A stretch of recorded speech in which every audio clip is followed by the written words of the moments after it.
તો કેન્દ્રીય મંત્રી મનસુખ માંડવિયા જૂનાગઢની મુલાકાતે છે। મનસુખ માંડવિયાએ નગરપાલિકાની ચૂંટણી માટે પ્રચાર કર્યો। માંડવિયાએ મધ્યસ્થ કાર્યાલયનો પણ શુભારંભ કરાવ્યો। લોકોની અપેક્ષા પૂરી કરવામાં ભાજપ સફળ રહી છે તેવું જણાવ્યું છે। નગરપાલિકાની ચૂંટણીમાં 215 બેઠકો બિનહરીફ થઈ જનતા અમારા પર વિશ્વાસ કરી રહી છે તેવું નિવેદન પણ આપ્યું।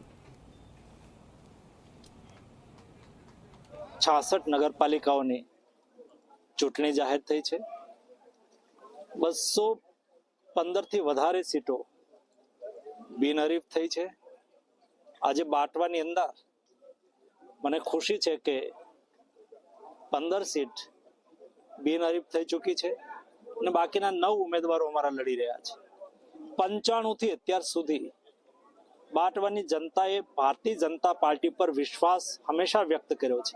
એ બતાવે છે કે જનતાની આકાંક્ષાઓને પૂરી કરવા માટે ભારતીય જનતા પાર્ટી હંમેશા સફળ રહી છે। ભારતીય જનતા પાર્ટીનો કાર્યકર્તા એ જનતા સાથે કનેક્ટ રહ્યો છે। અમારું શાસન આવે છે તો અમે જનતાની સુખાકારી માટે પ્રયાસ કરીએ છીએ।